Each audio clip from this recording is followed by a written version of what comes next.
Edifice of Trust podcast is a thoughtful discussion of today's current events from the perspective of America's founding principles. Welcome. From heart-pumping music to head-thumping commentary. Urgent Priorities 2023. Last year, I published a podcast, Urgent Priorities, published December 30th, 2021, on the urgent priorities that America had to confront in the year 2022. Since many of those priorities were addressed very ineffectively or were not addressed at all, I was tempted to simply republish that commentary again this year. But the world is dynamic and conditions change, so I felt that America's urgent priorities had to be updated to reflect those changes. You can review the previous priorities by going on my website. 2022 was a year of misdirected efforts and missed opportunities. President Biden continued his efforts to convert America into a European-style welfare state, principally by creating a multitude of new programs and benefits that pumped trillions of dollars into an already frothy economy.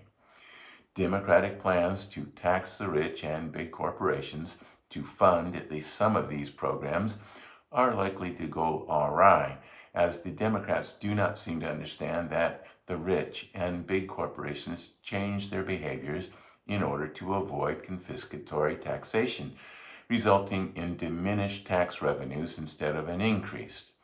On the other hand, President Trump's tax cuts that the Democrats assailed as giveaways to the rich and big corporations have resulted in record fiscal year 2022 tax collections in real terms and as a percentage of GDP. President Biden then went out and spent all his illusory increases of tax revenues on other giveaways, such as his plan to forgive student debt. Much of the trillions of dollars of government spending is still sloshing around the U.S. economy, driving inflation to levels not seen in over 40 years, while depressing the motivation to work. When asked about what he intended to change in the next 2 years of his administration, President Biden responded by saying, nothing. More programs, more entitlements, and more spending will not curb inflationary pressures any more than the insidiously misnamed Inflation Reduction Act of 2022. That leaves only the Federal Reserve to fight inflation, which it is doing by rapidly raising interest rates, which crashed the stock market and is now driving down the real estate market. Most economists not on the Biden economic team expect a recession in 2023. Given the dismal economic record of the Biden administration, Republicans expected to retake the House and Senate in the 2022 off-year elections. But Donald Trump's obsessive refusal to accept that he lost the 2020 presidential election motivated him to only endorse Republicans that joined him in his obsession, resulting in a bunch of nutjob candidates that focused on a supposedly stolen election instead of President Biden's disastrous economy. That in turn resulted in Republicans losing the Senate and winning only a razor-thin majority in the House. The next 2 years are likely to be fraught with legislative gridlock and executive order madness. Former Speaker of the House, Paul Ryan, who no longer holds public office, may have come up with a plan to address the urgent priorities of America, American Renewal, published November 2022, but he is unlikely to get anyone actually in public office to read it, let alone try and enact it. J.P. Morgan CEO Jamie Dimon can write op-eds about rallying America's moral and economic strengths. The West needs America's leadership, January 3rd, 2023. But it will fade from memory quickly. And Tom Cotton's new book, Only the Strong, November 1st, 2022, is more directed towards creating a base for his presumed presidential run than creating actual legislative progress. As I said in my previous discussion of urgent priorities, our political leaders are so focused on promoting their party's agenda and their own re-election that they have no idea of which direction the country is going, and worse, since they are supposed to be our leaders, where it should be going. We as a people are faced with a plethora of urgent priorities, and we need to make sure our political leaders focus on those priorities. As I see it, the priorities fall into two categories. One, national priorities, and two, political priorities. The urgent national priorities in 2023. These are priorities that affect all Americans, rich and poor, black and white, young and old, whatever. We live in a complex and dangerous world. While our country is rich and powerful, it is not invulnerable. We cannot ignore the events happening around us, and we need to be able to influence those events or be prepared to suffer the consequences. Each of these topics could probably fill an entire book, but I am throwing them out for your consideration in the hope that you will take action to stop this drift into oblivion. The national defense. The need for greater strengthening of the U.S. military has become even more acute in 2023. Russian President Putin's February invasion of Ukraine, along with increased threats and aggressive maneuvers against Taiwan by Communist China, have made it clear that the autocratic dictatorships of the world will not be content with their current borders. Putin invaded Georgia in 2008 and annexed the Crimean Peninsula in 2014, achieving his objectives quickly and with relative ease. However, his invasion of Ukraine has not gone well, with fierce Ukrainian resistance backed by U.S. and NATO weapons and ammunition. The Biden administration has done a relatively good job providing billions of dollars of support, and they have also rallied the European nations to join in. NATO has taken on new relevance, with previously neutral Sweden and Finland applying for membership, while pacifist Germany now realizes it needs to beef up its own military as well. But more needs to be done. Russia and China have formed a new alliance that, along with Iran, wants to extend their zone of influence by creating a buffer of client states on their borders, partly as a protection from the West, but mostly because they see it as part of their destiny as great powers. Georgia, Crimea, Moldova, the South China Sea, Taiwan, Lebanon, these countries are only the beginning. During President Zelensky's speech to the U.S. Congress, several Republican isolationists refused to join the chamber's standing ovation. These people are foolish. Ukraine is fighting our battle for us. The United States, as powerful as it is, cannot stand alone against the world. We need our allies as well as reliable trading partners.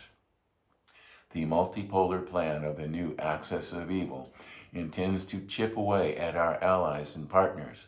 They hope to weaken the international bonds that have already been undermined by the Obama, Trump, and Biden administrations until we are weak and alone. The Biden administration, to its credit, was able to increase the defense budget and also increase aid to Ukraine in the recent omnibus bill. But more needs to be done. The threats to us and our allies are global, and NATO needs to go global as well. Germany and Japan have already started to increase defense spending. Pacific defense alliances, including Australia, South Korea, Japan, India, and others, need to be incorporated into a global strategy. The progressives will wail and gnash their teeth, but some of their cherished entitlement programs must be sacrificed to protect America. The economy. The American economy is strong, despite the Biden administration's efforts to the contrary. But it could be stronger, and it will need to be stronger to meet the challenges that will confront us in the years to come. The public sector and the private sector should not be adversaries. For us to succeed, they need to be partners. The purpose of a government regulatory power is not to punish businesses and corporations for making a profit. The purpose is to build the public's trust in the products and services produced by the private sector. If the people have trust in the products and services of America's industries, the entire country will flourish and the people will be better off for it. America must not only strengthen its industrial power, but also its financial power. Excessive spending and its complement, excessive debt, threatens to weaken America's financial strength and jeopardizes the dollar's distinction as the world's reserve currency. This reserve currency status is our greatest asset. It affects more people around the world on a daily basis than all of our military power. And it is the glue that holds together the Western alliance. Unproductive entitlement spending weakens the U.S., and confiscatory taxes on U.S. industry, the most productive in the world, further weakens us. The world is an unsafe place, and a United States weakened from wasteful spending makes it even less safe. The greatest generation made great sacrifices to propel America to the pinnacle of global power. It is time for our current generations to sacrifice some of their cherished entitlements for the good of all Americans, especially those yet to come. Our posterity, as the founders put it. The previous policy of both Democratic and Republican administrations of encouraging China's development was based on the hope that China would integrate into the American post-war world order. But while China took advantage of that world order to rapidly develop and grow its economy, it was a predation on the system and not an integration into the system. The realization that this policy has failed, combined with supply disruptions due to the COVID pandemic, highlights the need for the United States and other Western countries to realign their supply chains that have become overly dependent on China and Russia for critical supplies. The Biden administration can therefore be forgiven for attempting to realign these supply chains through an industrial policy that favor certain U.S. companies. The Chips for America Act was intended to benefit chip fabricators who had transferred most of America's chip factories overseas, especially to Asia. But the Biden administration cannot be forgiven for putting $174 billion of additional spending into the bill for a plethora of projects unrelated to chip production. Industrial policy must be used wisely and sparingly. The power behind the Trump economy was not his tax cut, but his reduction in the heavy regulatory burden the Obama administration had placed on American industry. Freed of the heavy hand of excessive regulation, U.S. companies were able to invest and innovate more freely. This is the power behind the U.S. economy, power that is being strangled by the Biden administration's reimposition of excessive regulation on U.S. industries, especially where it affects the Green New Deal. On the energy and the environment, the American economy can no longer be held hostage to the progressive pipe dream of the Green New Deal.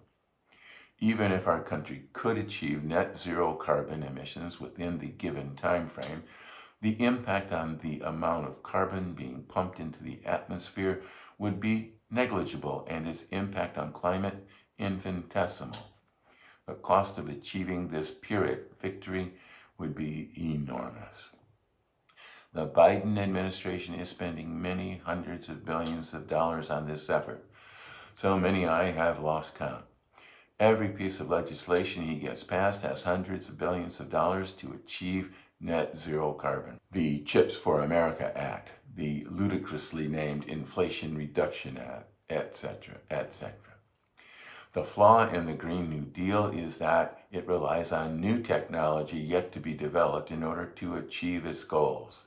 Wind and solar can only provide a portion of our energy needs and comes up short when our needs are greatest. Nuclear fusion is decades away at best. We need an all-of-the-above energy strategy. Natural gas is much cleaner than coal and has helped the U.S. lower its carbon footprint substantially. Fission-based nuclear power is a reliable alternative as well. Already available technology has made nuclear much safer and able to greatly reduce radioactive waste. America's ability to be energy independent is a great strategic asset for the U.S. and the Western alliance. Russia is using Europe's energy dependence on Russian gas as a weapon in its war on Ukraine. Europe had foolishly reduced its ability to produce natural gas and closed down nuclear as well as coal power plants in its effort to go green. This has made them vulnerable to Russian energy blackmail. Only a relatively mild winter has saved them from dire hardship. Even so, they are paying through the nose to keep their citizens from freezing. As Bjorn Lomborg has repeatedly asserted, more people around the globe die from cold than from heat. We need to learn how to mitigate the impact of climate change. Even if America and Europe were to achieve net zero carbon in the coming decades, the rest of the world won't. China and India won't slow their development to meet net zero carbon. They are burning fossil fuels as part of their development plan. Wind, solar, and renewables will only be a complement to meeting their energy needs for many decades. And the rest of the world, Africa, the Middle East, and Central Asia, can't afford the switch to wind and solar, which hasn't stopped them from asking us to pay for it. Mitigation, as Stephen Koonin pointed out in his book, Unsettled, can preserve our civilization at much lower cost than the Green New Deal, while also not increasing our vulnerability to non-compliant countries like China. Ultimately, the Green New Deal and much of the environmental movement is about control. People cannot be both free and green, so they will make sure that you are green. Educating citizens. People were shocked when Zayla Avant-Garde won the 2021 National Spelling Bee, not because she was African American, but because she was not of Asian descent. Asians, particularly those from the subcontinent, have dominated spelling bees recently. Are Asians genetically predetermined to be great spellers? Maybe, but I doubt it. Asians are great spellers because they work their butts off learning to spell words in the English language. Asians in America believe in meritocracy, but they also know that success in a meritocracy comes from preparation and hard work. Their ability to succeed in a meritocracy has caused Harvard University and other institutions of higher learning to limit the number of Asians they accept into their programs, a case which is now being considered in the U.S. Supreme Court. And Yale Law School, joined by other elite law schools, is dropping the use of LSATs as a consideration of admission because score results don't give them the social justice quotas they seek. This is madness. Alexis de Tocqueville marveled at the rate of literacy in 1830 America, especially compared to the widespread ignorance in his home country of France. Ray Dalio pointed out in his book, The Changing World Order, that increased literacy of the public preceded the rise of the Dutch and British empires, as well as the rise to prominence of the United States. Mr. Dalio also noted that the Chinese are laser focused on the education of the next Chinese generation, the generation of leaders that they expect to lead China to surpass America as the dominant world power. The Chinese get it, and the Americans don't. At least the teachers' unions don't. Education is the path to prosperity, wealth, and power, all the things that a great nation seeks to achieve. As taxpayers, you and I support the education of the next generation of Americans. We are not paying to babysit them. We are not paying to enhance their self-esteem. If self-esteem was a success factor, America would be in great shape because Americans excel in self-esteem. Unfortunately, their self-esteem is not matched by their ability, as they rank low in the international PISA tests. China ranks number 1 in mathematics, science, and reading. And finally, I am not paying for schools to achieve ideologically based social justice goals. I am paying to educate our children to be the leaders America needs in the future to face the great challenges ahead. And you should be too. These are great national priorities that need to be addressed. You may be able to think of other priorities that are relevant to all Americans, but these great national priorities have been pushed aside by our so-called leaders who focus on narrow political priorities. Ponder that while you watch a brief message.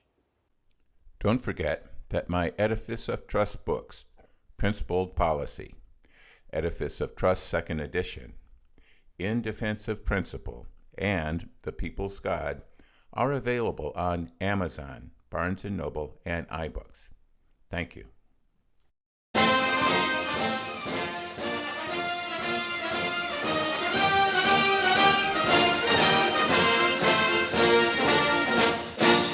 Welcome back. We are also faced with other priorities, but these are political priorities established by people with an agenda. None of these priorities address existential threats to the United States or its people.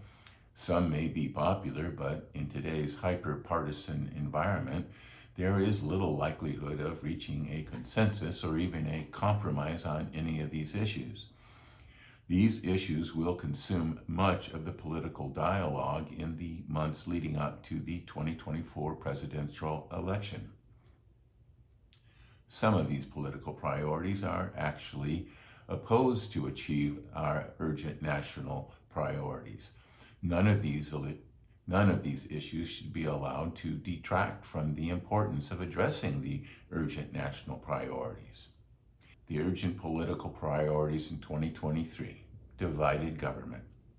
In the first 2 years of the Biden administration, the Democrats technically controlled the White House and both houses of Congress. Thanks, however, to the obstreperousness of 2 moderate Democrats, Joe Manchin and Kyrsten Sinema, much of President Biden's ambitious progressive agenda was blocked or had to be modified, although he was able to do a significant damage by the bills he did get through, and from executive actions. Rising inflation, at least partly due to President Biden's spending policies, gave rise to the notion that the Republicans would dominate the mid-year elections, taking both the House and Senate. However, President Trump's insertion of his electoral obsessions into the mix resulted in poor candidates for office, turning the giant red tsunami into a little red ripple. Watch my podcast, Toxic Magic, published November 11th, 2022. The Republicans lost the Senate outright and gained only a very narrow majority in the House of Representatives. These election results will give Republicans some leverage to block Mr. Biden's progressive agenda, but they will lack the ability to put forth much of their agenda, similar to the previous House under Nancy Pelosi that passed all sorts of crazy progressive stuff that never saw the light of day in the Senate. Beyond Trump. Results from the elections in 2018, 2020, and 2022 give clear indication that Mr. Trump has lost much of his mojo and that his endorsement of a candidate no longer has any value beyond the Republican primaries. In straw polls, his base seems solid, but many Republicans are distancing themselves from Mr. Trump. At this moment, he appears to have a pretty good chance of winning the Republican nomination, especially if a host of challengers divide the opposition. But it is also becoming clear that he has little chance of winning a presidential election. Another sign of Mr. Trump's declining clout was the opposition of the Freedom Caucus to the nomination of Kevin McCarthy as Speaker of the House of Representatives, even though McCarthy was endorsed by former President Trump. The Freedom Caucus represents some of Mr. Trump's most fervent supporters. But the Freedom Caucus opposition to the McCarthy speakership was based mostly on principle, attempting to reduce the power of the Speaker and the party leadership to be more representative of the people as the Constitution intended. As more fully explained in a Wall Street Journal op-ed, there is a precedent for Kevin McCarthy's conundrum, published January 6, 2023. But Mr. Trump will not go gentle into that good night. Republicans need to accept that the Trump era is over, but that the Sturm und Drang is not. Candidates for office, especially the aspiring presidential candidates, will have to face this situation with courage and persistence. The mess on the border. Both Republicans and Democrats feel that the mess on the border is helpful to their political parties, so they have not done anything to resolve the situation or to relieve the suffering of the poor immigrants.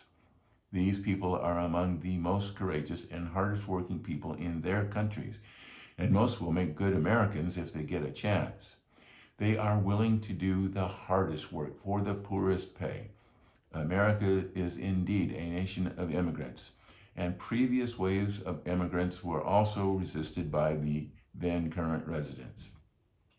But the rule of law only works when it is enforced. The new immigrants' first act in America should not be breaking the law. We need a process, but the process should not just be an open border. Last fiscal year, there were 2.76 million illegal border crossings, according to NBC News. That is greater than the population of 90 countries around the world, according to Worldometers. Republicans and Democrats need to come together to solve this problem, understanding that any viable solution will make their base unhappy. But nothing can equal the unhappiness of the American people with the current situation. Woke ideology. In 2022, many Americans awoke to wokeness. Woke ideology is a sort of catch-all phrase used to describe the many varied ideologies and beliefs of the progressive left. These varied ideological beliefs are based on the idea that they will help some oppressed minority suffering from discrimination and hate from the general population. They call it systemic, but they mean you and me. But the imposition of these beliefs in actual policies not only attack the rights and freedoms of the general populace, they are also destructive to the very people they are supposed to help. Black Lives Matter advocates defunding of police and the breakup of the traditional family structure, two policies that are incredibly destructive to the lives of the people living in the Black community, guaranteeing increased crime, violence, and poverty. Transgender activists not only require that girls accept biological males in their sports and locker room showers, but also push gender-affirming care, which includes puberty blockers, mastectomies, and castrations, so that young people suffering from gender dysphoria are scarred for life. Suicide rates for both untransitioned and transitioned, as well as detransitioning patients, is extremely high, emphasizing the ineffectiveness of these treatments. Americans are awakening to the fact that these dangerous beliefs are unscientific and harmful. The advocates' contention that science on these issues is settled is in fact itself unscientific. These environmental and gender policies, anti-racist training sessions, and equity demands such as affirmative action are in fact harmful for the very people they are supposed to help. Parents want these changes removed from their school. Professionals want their professional organizations to go back to being professional. We want our military to be combat ready, not woke. Change is coming, but it will not be easy. So we need to focus on our national priorities and overlook some of our political differences. When politicians try to sidetrack us into their political priorities, we must constantly remind them of their obligation to address our national priorities. You need to contact your elected representatives and tell them to focus on these great national interests and not on their narrow political interests. You can send them a copy of this podcast. I have sent copies to mine. You need to be politically active and to vote in primary elections as well as general elections. You need to make your voice heard. Thanks for watching.